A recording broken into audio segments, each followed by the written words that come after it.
Welcome to Never By the Book podcast. This is your host, Kelly Schols.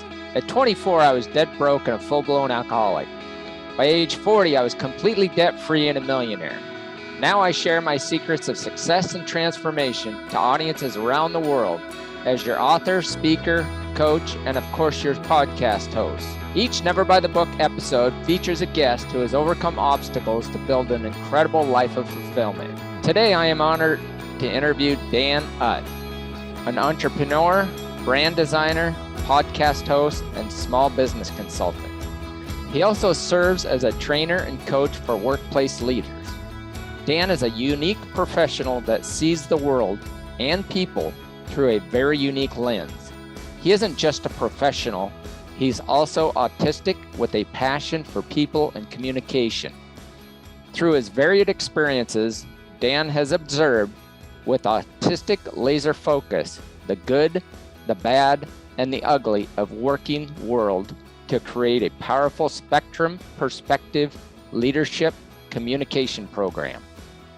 He is also the co-founder of the lightsaber combat program, SaberStrong, as well as a creator and host of the Power of Weird podcast. We've titled this podcast, The Power of Weird in Business with Dan Utt, self-proclaimed weird guy. Welcome, Dan. Thank you. I appreciate you having me on the show. I appreciate you being on the show. Self-proclaimed weird guy, huh? Well, in all fairness, the world proclaimed me weird a long time ago. I just kind of had to catch up. Okay. So in this podcast, we talk about people who live outside the box and color outside the lines. That would definitely be me. Yeah, I haven't lived inside the box. Well, actually, the whole sperm and egg thing. Yeah, I've been outside the box forever. So yeah. So some say people would describe us as weird. What's your take on that? Hey, weird is a badge of honor, man. If somebody calls you weird, just tell them thanks and move on. Because the joke's on them if they think regular's at all what you want to be right now in the world. Yeah, I agree with you. You know, my book titled Never By the Book and my podcast, that's because I didn't do things by the book, right? Right, for sure. Well, that's the way to be, man. I mean, it's one of those things when you really break it down and think about it, time is one of those things that we never get back. Money, though, is, one of those things that we can always earn more of, but really at the end of the day, though, the only thing we control is who we are and what we put into the world. Right. Mm-hmm. So of course, we have control over some of these other things, too. If you eat right and you exercise, you'll have more time. If you make the right decisions in business, you will, have more money. But again, what you put out in the world, your unique perspective, how you see things, that's the only thing that is truly you. And that's the only currency you have is your story and your opinion and your thoughts and your personality. So again, why would somebody want to be normal? Why would somebody want to be like everybody else when the only thing that really differentiates you in the world is you? This doesn't make sense to me. Yeah, no, I agree with you. So tell me about you and your uniqueness. In your intro, we talked about you having autism. Mm-hmm. And you looking at the world differently, but not only that, you get to look down on the world most of the time as well, don't you? That's very true. So I'm currently, I'm 6'7" tall. I've been this height for a long time. Rapid grower as a kid, all that kind of stuff. But I actually credit that for being the reason that I didn't realize quite how out of the ordinary I was as a kid. When I started elementary school, I was 5 feet tall in kindergarten. I looked my teacher like right in the eye. And I always figured the reason why I didn't quite fit in socially, didn't quite get all the stuff is just because I so clearly stood out physically. I was so much bigger than everybody else. And as opposed to people where there's some sort of, I don't really agree with the verbiage, but they call it a developmental disorder, which for autism. Normally, if someone is diagnosed with that at a young age, it becomes kind of the whole, thing of, well, this is an excuse now. It's the whole pat you on the head and everything's going to be okay type of deal. And you kind of get out of jail free card. Well, for me, I look at it more as, once I discover what my diagnosis is, it's a way to be able to know the rule book that I have to work within and how to kind of break out and how to utilize, what's going on with me. It's kind of it's basically a strengths assessment. Like, what can I do differently? And so as somebody somebody who is social and wanted to get to know people and be part of the group, and to be able to do all the fun things that you can only do as part of a group.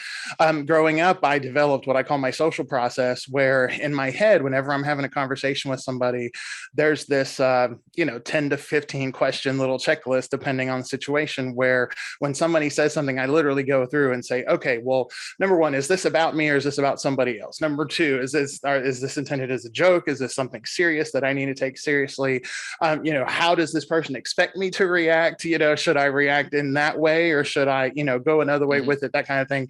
And so I've developed this process where I've kind of got it down to a science now, where it just kind of runs in the background now. It's not a super cognitive attention process now, but it's allowed me, and especially as it's allowed me to participate in things as part of a group over the years, which is really cool because I love people. And it's also allowed me, once I found out about my diagnosis around the age of 29, 30, 31, something like that, to be able to say, oh, well, okay, this is why this is like this. So now let's take this process that we have, and how can we make the world better? What can we do to kind of influence change with other people, and be able to use what I've got going on to be able to help other people. Eventually that's what the spectrum perspective, was born out of, was because everybody's had that job that's been terrible, and everybody's had that manager that makes them want to like drive into the river at the end of the day, because Lord knows I've had them. It's the old story, you don't leave jobs, you leave managers. So the idea is to go in and I've done a lot of this work kind of individually with coaching and clients and stuff like that before the formal program came out. But the idea is to make sure that leaders in an organization realize, they're ultimately accountable for what happens with their team. But that means that it's their job to fix it, not to yell and make somebody else fix it. So through 3 key modules, we talk about actual clear communication. So actually making sure we're talking and both understanding what we're saying, as opposed to just talking at somebody. Precision expectation setting. So actually saying the where, the when, the why, laying out the how, laying all of that stuff out where people know what's going on and what's expected of them. And then thoughtful consistency. Anybody who's ever worked with kids or is a parent knows that if you respond one day to something in one way and one day to that same thing the next day in another way, that kid is not going to be very happy, but that's the parent's fault. It's not the kid's fault. Right. And so through that process, we're able to turn, managers into leaders, and then leaders into rock stars. Awesome. Yeah, it's cool. Yeah. So you weren't diagnosed with autism until you were 29, 30 years old, huh? Correct. Well, that's when the words kind of first started creeping out there, when you start reading about, Asperger's syndrome, this kind of stuff, which is of course part of the autism spectrum. And because I kind of was exposed to all of this and started, kind of reading and learning on my own, I made the decision to kind of go out there and be like, well, let's talk, let's figure some stuff out. And then, that diagnosis came, like I said, like in my early 30s finally. And then again, it's I don't look at it as it's not really one of those benchmark type moments. It more at that point reaffirmed, like, you're weird, it's okay, let's keep going. So and you've turned it into a major positive to where you can help other people with it too. Sure. Well, I try to. I mean, it's the hardest part that I've found with that is that people don't want to admit they have a problem. People don't want to admit like, oh, well, of course my leaders are top notch because I'm top notch. I'm like, okay, just think about it. So I do encounter problems where people think, oh, well, this big, guy on the spectrum, all this stuff, what does he have to teach me? But, in reality, you make a practical difference, and that's what really makes a difference in people's lives. And once you can get past the whole idea of, I might not do everything perfectly, which just newsflash for all the people out there that think they do, you don't. It's one of those, no matter how amazing we are, we don't do everything perfectly. There's a reason why Oprah gains and loses weight so often. It's because she does everything else so friggin' well. That kind of thing. So and again, for me, it was just, kind of learning, okay, this is something I can do. And, I'm sure you have a lot of folks out there that have Scales backgrounds, different things like that listen to your show, sometimes you just have to realize your system's flawed. You might not be doing it right. And you have to ask the question, if this isn't working, might I have something to do with it? And, there you go. So, well, yeah, that's, anytime I've ran into situations or things, the first thing you got to do is look at yourself. How can you improve yourself? What can you do to make yourself a better person, leader, father, husband, whatever it is? And if you can do that and look at yourself and improve yourself, everybody else around you is going to improve. Well, that's the way I see it for sure. I think the thing that we run into is, from what I understand, and I've done a little listening and that kind of stuff to everything that you've got going on. You've been kind of a free agent out there for a while, and when you're an entrepreneur, you kind of realize at some point that you have to look at yourself because there's nobody else to blame. Right.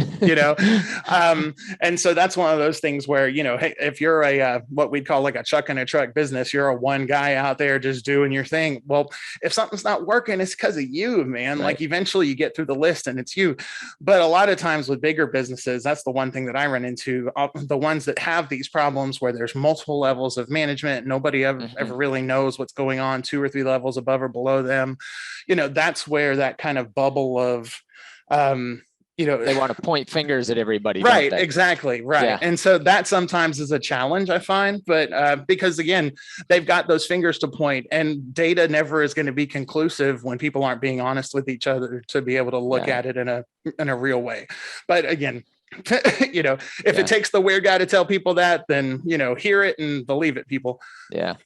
There's a book I read, Extreme Leadership by Jocko Willett. I don't know if you've ever read that. I have not, but it's going on my list. It's a really good book. Yeah, it was one of the Navy SEALs that actually was, the movie they did, Shooter. He was one of the Navy SEALs that was part of that. And he's talks about extreme leadership and how SEALs have to take complete leadership because it costs people's lives. If you're in business and you start to think about that, and it really changed my focus. And there were some other things that changed my focus on business that really made me, when I had my business with multiple employees, that anything that would happen, I would look at myself first. Right. And it's hard for leaders to do that sometimes when they do have people that they can sit and point at. Right. I had a gentleman on my podcast recently. His name's Seth Erickson. He's he calls himself a brand storyteller, which is a fun way of, that's accurate. That's what we do. But he had a large web design company that offered all sorts of different types of things at one point, won multiple awards.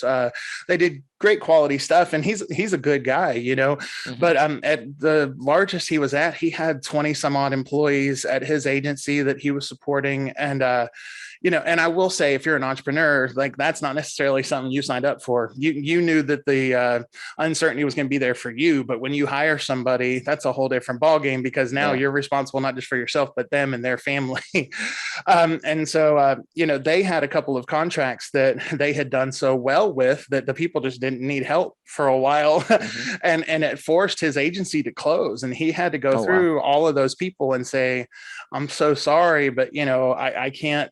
I can't, employ you guys anymore. It's nothing you did. We actually did really well, but it's one of the things that's important for me in life is to try to examine other people's points of view, and not at a superficial level, but really, the only way you're going to be able to understand the situation somebody's in is you really have to viscerally put yourself in it. Surface level doesn't work, and so for him, I can imagine sitting behind a desk and having one after another of these people coming through and just dying inside a little bit every time you have to tell somebody that they don't have a job anymore. Right. I mean, it's again, it's all about, eventually it boils down to choices we make. But again, this was because this particular thing was because they did their jobs really well, and people just didn't need their help for a while. So it's, the biggest thing about being a human being is you have to know that other people are going to be, different from you, and you have to be able to find a way to bridge that gap. And that's one of the reasons I started the training program to begin with, is like, let's talk, man, because it's not just the workplace, it's at home, it's with your families. If somebody's able to, say you're an employee at a big company, your managers go through a change where they start really paying more attention, and granted, they hold you more accountable, but at the same time you're more successful as well because you know what to expect. Then that means that person goes home to their family, their spouse, their kids, their extended family, all those different people, and they come home with a different attitude also. And then that spreads, and that's where real change happens. No matter how many people yell at people one place or another, it's by doing the right thing and then passing the right thing along. That's how real change happens. So I mean, that's what's important. At the end of the day, that's all I'm trying to do. I'm trying to talk to cool people. I'm trying to teach people the way I've learned to be able to do things the right way and be able to make the world a better place because of it, which is a big goal. But, we got to go one person at a time, one day at a time, one conversation at a time. So where do you think you got that? I mean, at, what'd you say, 10 years old, or when you go giant, right? Yeah. You're a giant, Right. Obviously you knew you weren't like everybody else. Right. But yet you keep driving forward and focused and everything. Where did you get that? And how did you keep that? Well, to be completely honest, sometimes you don't, sometimes you lose it. We all have down days, I mean, I, talk about mental health a lot. I worked in the mental health field for a while. I have lots of friends who still are active in that world. I've had a major depression diagnosis since I was like a freshman in high school. It's what used to be called clinical depression. I mean, but it's one of those things where some days you don't do well, and everybody has those. Some days the world kicks your butt, you stub your toe on the way out of bed, and you slam your head into doorways, which I'm sure you guys don't have to worry about, but I do. No, I don't worry about that. But sometimes you just have those days where you don't want to keep moving forward. But at the end of the day, you have two choices: you roll over and die, or you step up and live. And again, nobody's perfect. You're going to have those bad days, but the only way to push through and to be who you want to be is to keep moving forward, to keep living. My life would not be right for a lot of people. Any entrepreneur knows that, schedules are uncertain, finances are uncertain. Taking a big shot on something where you pour a lot of research into, everything like that is uncertain. It's not a certainty. You don't just go to work and pick up a check. And for a lot of people, that's not the life they want to live, and it doesn't matter if you're making $500 a week or $5 million a week, because you've grown something to this exponential level. There's always going to be that uncertainty. And now granted, somebody like yourself, it's probably a little easier because you know about financial planning. You're able to get out there and be able to invest and diversify, but it's still one of those things where at least the front end of that is something that people, not everybody's cut out for, for me, it's not necessarily that this was my first choice, but this was my only choice. Like working for other people, working in systems that were just fundamentally broken, that were designed for, neurocognitive normal, people just to be able to come and do a job. That just didn't work for me. So I had to find something different. But it just so happens that I have a passion for entrepreneurs and people are doing their own thing and all that kind of stuff anyway. So it worked out for me, which I'm lucky, that it did. But again, it's not about, everybody has downs, and I also am a believer that if we were all judged by the worst thing we've ever done, nobody'd really be worth anything, truthfully. So it's not about when you get knocked down, it's about what you do when you get back up. And that's because if most people knew my whole past, they probably wouldn't even be listening to this. Fair enough, man. That's always how it works. And I mean, and we all got a story, we all got a past. I know there's some things that you haven't talked about that I'm sure molded and put you to where you are. There are. Well, I mean, I try to be a pretty open book. I mean, I with the exception of things that I feel like would unjustly hurt the reputation or maybe be kind of mean when it doesn't need to be so far after the fact for other people. I try to be pretty open with that kind of stuff. I mean, my first episode of my podcast was not an interview style. It was actually scripted. It's the first of 3. I don't know if you guys got a chance to listen to that at all. I did. Oh, wow. Okay. I did listen to, are the other 2 out yet? I couldn't find the other 2. They're not yet. No, I've been waiting. I was looking for it. I'm like, where is it? I've been waiting for special occasions. I'm thinking, like maybe episode 25 or 50 for part 2. We're getting there a lot faster than I expected. But yeah, so that's one of those things where, I really do try to be as emotionally vulnerable and available as possible when doing my podcast, especially because my whole goal is to be able to show the world and anybody that's listening that anybody has the potential to be exceptional, and so if I feel like if I'm not honest with my listeners, people who are out there consuming what I'm doing, if I'm not as honest as I can be, again, even that last bit that everybody always gets really upset about because I don't go right into what happened after in my first episode, even that's what we call a cliffhanger. Dan. That's true. That's very true. And I've had a lot of people call and cuss at me for leaving that cliffhanger there, but it's okay. It'll be all right. But even with that, where it's something that's very visceral and very real and a very difficult situation that I went through, I still stay away from, naming particular names, different things like that, because it's, what's that going to accomplish really? No, that's not going to accomplish anything. But if you don't mind me asking, there is something in there that you do talk about, and that's part of my podcast is overcoming obstacles. And one obstacle you ever overcame was at 10 years old. Correct. Yes. So my dad was type A would be putting it mildly. He was one who he read, listened to audiobooks, all this kind of stuff, everything that he possibly could about becoming a big success. But he had absolutely the worst childhood. I mean, he was abandoned at the age of 6 months old and left for 3 days, like in an apartment above a little bar in this downtown of this little tiny town in West Virginia. The folks that I would later call my grandparents were the ones who were literally mailed a letter by his biological family and said, come picked up Dave. He's sitting down here. So he had been there at 6 months old by himself, just laying there. And then, for 7 years, he lived with these folks that, like I said, are the ones who I consider my grandparents. And his mom had remarried and started a life in, somewhere else, and had come back and said, oh, I just want to, I haven't seen Dave in all this time. I want to just take him to lunch and kind of catch up. And so the folks who raised him were born in 1903 and 1905, respectively. And they didn't ever think that he would not come back. And then his mom just took him.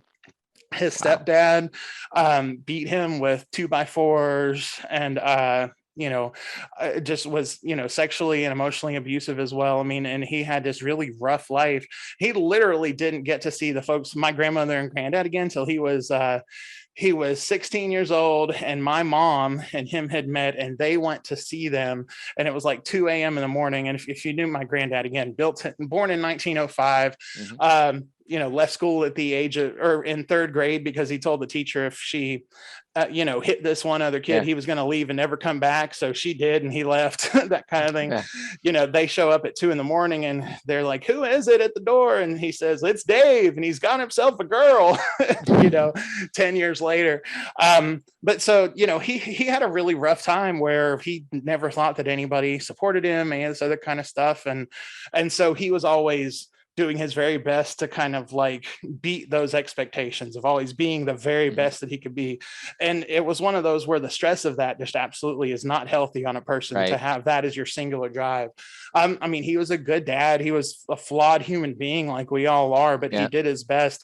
But, he smoked from age 11 too, which when you're born in 1951 is kind of something you just do, and he passed away at 41 of a massive heart attack. And there was no coming back from that, man. And it's something that I talk about on my podcast. When you walk outside for the first time and you see, the blue sky and the birds chirping and the people driving by in their cars and the gentle breeze rustling through the trees and all this, and you realize like, holy crap, you're not the person that you were 2 hours ago. The world is different, and you now understand that, your world just came crashing down around you, but this other guy's got to go pick his kid up from soccer practice. It's, that's something that changes your world forever. And especially when you're a little kid and you don't even really understand the gravity of it. The weirdest part of that is when I came back to school a couple of weeks later, my fourth grade teacher told my mom that it was like I'd never left. Like I just was the same regular Daniel. And, it's one of those things where we all put on a mask and kind of do our thing. And my only way that I knew to be able to interact with the world was, who I always had been, So, but there are other things, for example, I never got to tell my dad goodbye. Like that's something that has always stuck with me. So over the years, my grandmother who raised my dad passed away when I was 16. And, at that point, I decided like, I'm really frustrated by the fact that, that there are things still left unsaid, with all these people. And so I made the decision like then and there, like if somebody's important to me, if they mean something to me, regardless of what the situation is, I want to make sure these people know how I feel about them, how important they are. And that's one of those things that in today's world is looked upon as very strange. Dare I say weird, Weird, right? Right. Yeah. And it's something where some people are so jaded by the world that we live in that they think you must have an ulterior motive when you're direct about feelings like that.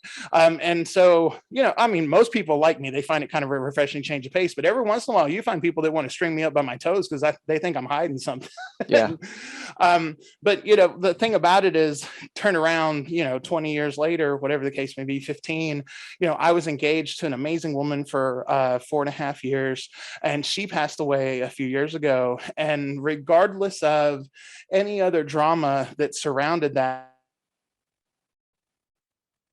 exactly. Dan? You went dead for a minute, Dan. What was that again? Am I there still? You're here now. Yeah. Okay. So we missed the part you were engaged for 4.5 years and she passed away, which I'm sorry to hear that. No, I appreciate it. So she passed away, and regardless of whatever kind of drama and other things like that, surrounded that situation, because her mom was one of those people who she thought I was trying to hide something like that. So no matter what kind of drama there was no doubt in my mind that girl knew absolutely how I felt about her every single moment of every single day. Sometimes to the point where she would get irritated, but but looking back though, like that's the one silver lining of that, is there was never a misunderstanding about that. You know what I mean? Yeah. So, I've, as somebody on the outside looking in, I've just had to figure out my own way to be able to do things, and some things may seem, kind of out there and different and unusual, but the thing that I've learned is we all have our own ways of doing things that other people would look at as, kind of out there, and it wouldn't necessarily work for them.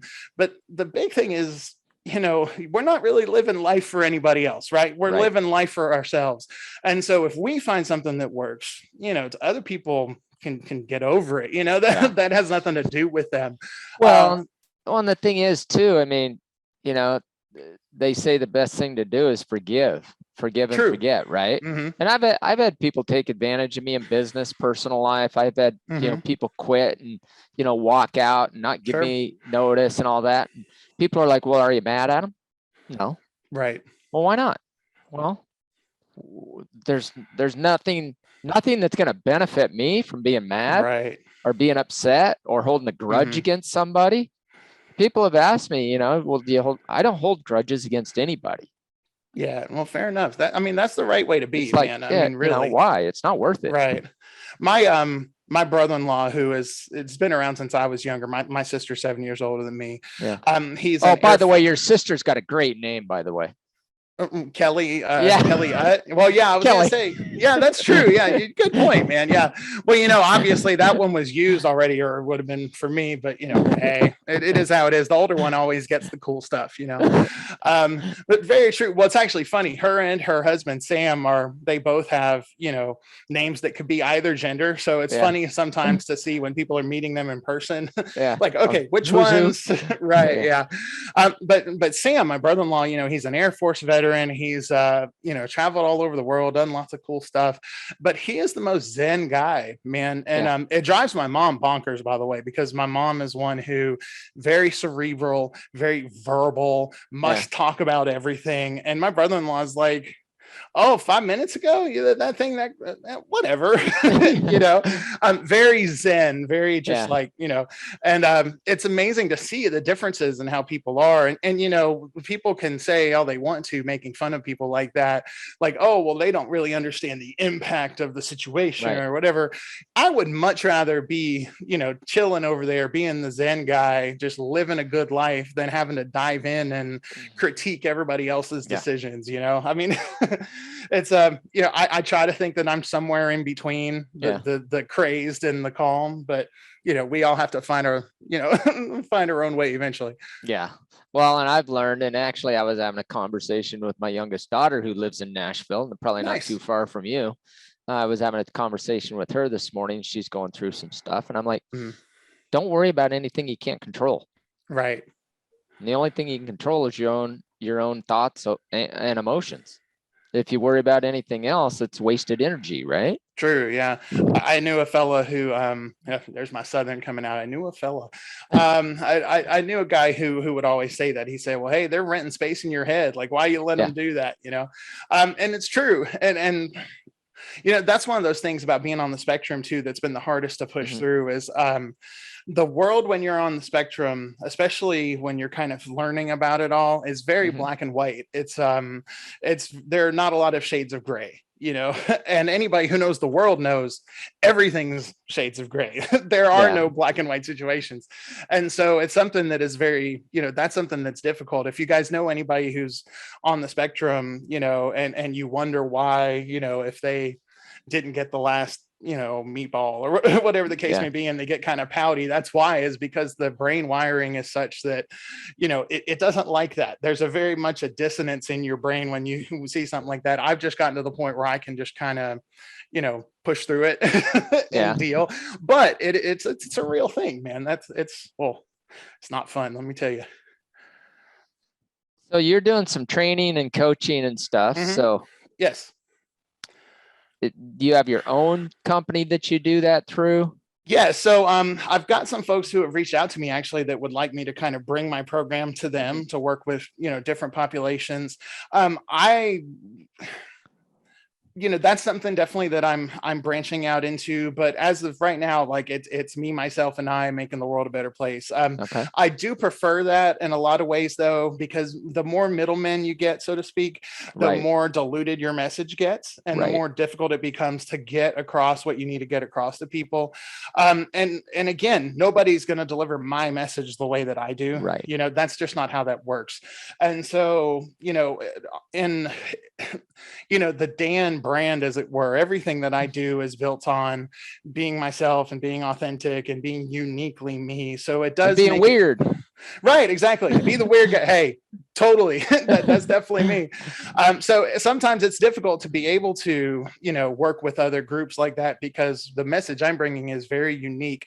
There are things in the training world, generalized sales trainings, marketing trainings, different things like that, how to handle inbound calls, all this other different kinds of stuff that are very generic, very straightforward, very easy to be able to execute if you know what you're doing. But when it comes to communicating through a cognitive process with people that you're trying to evaluate expectations and all that different kind of stuff through the lens of someone who's had to learn how to do that and to take emotion and instinctual response out of it, there's not many people in the world that can teach that from a knowledge, from an experience-based place, So it's one of those where at some point I'll probably hire an assistant or something like that, or a bookkeeper, or somebody answer phones, that kind of thing. But I very much love the fact that I can go into a company, spend a week with people, and be able to leave knowing that like me, myself, and I made a tangible difference in the lives of these people. Yeah. And that's kind of where it's at. Depending on what my schedule is, sometimes I'll do like a 3-day Zoom session or something like that for individual small business owners. But my preference is always just to dive in with a group of people, see what the culture is, and just go from there and make change happen. Well, and the thing is you've embraced your uniqueness, your weirdness, right?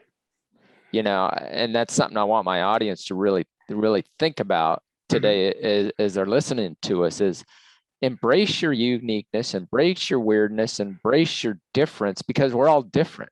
Right. And so many people worry about what everybody else is thinking about them. Just be you. Right, exactly. You mentioned my sister's name is a good one, which is true. But you got to look at, my sister is now a self-published author. It took her a long time to get around to doing what she really found that she wanted to do. She's got like 17 novels out. It is like a legit, legit self-published author, where she's doing her thing, got a huge following. Lots of people read every single word that she puts out. But in middle school, this is somebody who, instead of Kelly Utt, was called Belly Butt very frequently. And so again, but that's one of those things where you kind of have to take the bad with the good, because that all contributes to who you are now. It all contributes to what you can put out into the world. There was a book that I read in my early 20s that absolutely changed my life forever. And it's one, I actually mention it in the little preface of every episode of my show. It's called The Secret of the Shadow by an author named Debbie Ford. Debbie passed away from cancer a few years ago. So unfortunately, I can't reach out to her to get her on the show, which would kind of be cool if I could. But the whole point of the book is kind of like looking at the things that gnaw at you in the back of your head, the things that are different, the things that you're not totally sure how the world can handle, and all those different things that make you uniquely you, bringing them into the light, looking at them honestly, and then throwing them together to figure out what kind of unique thing you can put into the world. Right. And so, because again, you're the only person, that has those skills, that has that experience, that has that knowledge, that has those talents and abilities all meshed up into, that little ball that is you. And you're the only person that can put it out. And it's unfortunate when you think of the millions and billions of people that go through life and they don't understand that they have value, and they not only have value to one or two people, they can have value to the world. Right. Man, you never know who's going to be the next John Lennon, or the next, the next George Carlin, or the next, Stephen Hawking. You never know who's going to be these people. And a lot of times they're just chilling, doing their own thing, playing video games, whatever the case may be.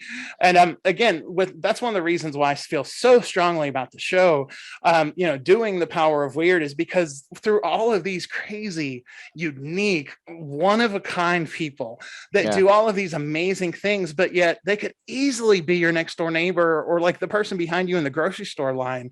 Hopefully everybody listening can realize, like, wow, if this person, who I would think is just another regular person, is doing all this stuff, then why can't I be exceptional? And because they really can. And hopefully it just takes opening that door just a little bit for them to see something of themselves and someone else who's doing something amazing, to know that they have that potential. Well, I don't know if you've ever heard this before, but do you know where the most knowledge in the world is? I would say in your brain, but I'm not 100% sure. In the cemetery. Yeah, no, that's true. Oh, that's very, very true. All the knowledge that people took with them and didn't share. Right.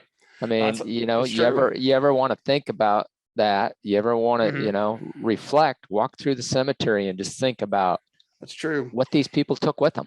Right. No, I agree completely. And that's one of those things too, is, we'll all be gone eventually. But the testament is, the real memory of us that lives on is what good did we put in the world, whether that be for one person or for a million people. There's an old parable that I reference a lot in my show and that I talk about, but it's very apt, and so I share it a lot.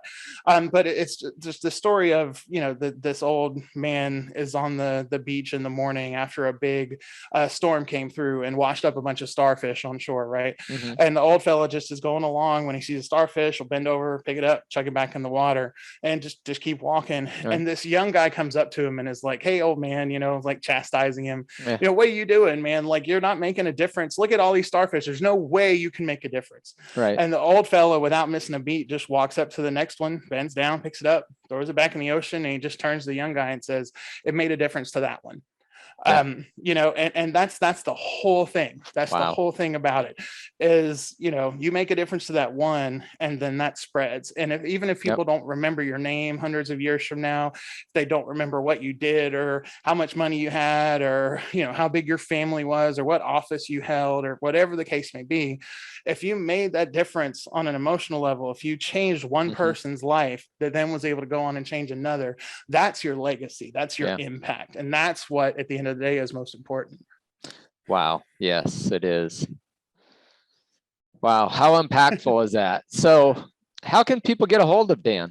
Well, there's a lot of ways. If you if you see me walking down the street, I'm pretty easy to make out. I mean, I'm kind of a giant, so you just wave at me at that point. I'll definitely stop and talk. So when I come to Nashville and visit my daughter, I just got to go look for you in town. Pretty much, yeah, man. That's how that works. Okay. Actually, if you're in Nashville, funny enough, my truck, I'm wrapping the back tailgate of my truck with a wrap with my show information. Correct, and it's got a 2-foot corner to corner QR code on it, where you can be riding behind me in traffic and hit the QR code and pull up and listen to the show. So you might actually see that, because I do get around Nashville quite a bit. I'm gonna challenge my daughter to find it. She's a real estate agent in Nashville, so she's all over the place. So I'm going to challenge her to keep her eye open for it. Man, that sounds good. It's always a fun thing. It might be one of those things where we'll have to have a dansightings.com or something like that. There you go. Kind of fun. Live Twitter feeds with geotagging. But yeah, if you want to find me online, it's actually pretty easy. The SpectrumPerspective.com is my training program. It's got a lot of details on there. It breaks down every single thing we do. We try to be extremely transparent, or I try to be, with everything that I put out there. Very authentic. So you're going to get, you're not going to get the spectrum. No, it's okay. The SpectrumPerspective.com. Okay. Mm-hmm. And again, it's not gonna give away the secrets to the magic, but it's gonna give you a really good feeling of what we're really going for. And then of course, thepowerofweird.com is definitely another place to go. My website for the Power of Weird, especially, I'm really proud of. I just finished it up a couple of weeks ago. It looks really, really good. It's set up for mobile. It's got all sorts of different information on it, but it's also, again, set up perfectly for if you're riding in the car. All you have to do is go to thepowerofweird.com, and the very first thing past my logo was a list. You got listen on Spotify, Apple, Amazon, iHeartRadio, Google Podcasts, and you can do that literally it takes one swipe and a click, and the app's open and you're listening. So that's definitely there. And also too, just to throw this out there, anybody and everybody who thinks they're weird, if you really think you're weird enough to be out there and be featured, go to thepowerofweird.com, click at the very top to nominate a guest. You can nominate yourself. Don't worry. We even ask. That's totally okay if you think you're weird. My audience might be clicking on it, nominating me right now. That is totally okay, man. It's totally okay. We'd love to have you on. As a matter of fact, if you ever have time, you definitely would qualify in our criteria. But again, remember, weird is a badge of honor in our world. That's not definitely nothing to be discouraged. So yeah, again, go and nominate, people to be able to come on the show. The whole goal is to be able to provide lots and lots and lots of cool people with lots of varied experiences, to be able to showcase and show that regardless of whether they're a celebrity or they're the guy next door, that there's a lot that they can offer and bring to the table. So if you want to be a part of that, definitely come on down. In the next couple of months, we're going to be launching the Power of Weird Discord, where you'll be able to jump in and, talk with other people and kind of really dive in heavy to figure out what's going on in that community. And remember, every time on social media, #weird is in. We are definitely ready to go. All right. Perfect. Appreciate that, Dan. I appreciate having you on. Yeah, for sure. I appreciate the opportunity. I'm impressed with everything you have going on. Thank and you. I'm grateful to be able to come and be a part of the very cool thing that you have and you know how you're making the world a better place. So Thanks. I'm grateful to be a part of it. I'd love to get you back on down the road as well. Sure. Like, hey, I'm all about it, man. I can talk for days and days and days, unfortunately, for the people around me. Yeah, perfect. All right. Thank you so much for listening to Never By the Book. Share it with someone you care about. And don't forget to subscribe through your favorite podcast app so you'll never miss an episode. As we close today, remember, if you're not doing it by the book, it might just mean you're onto something great. Until next time, be great.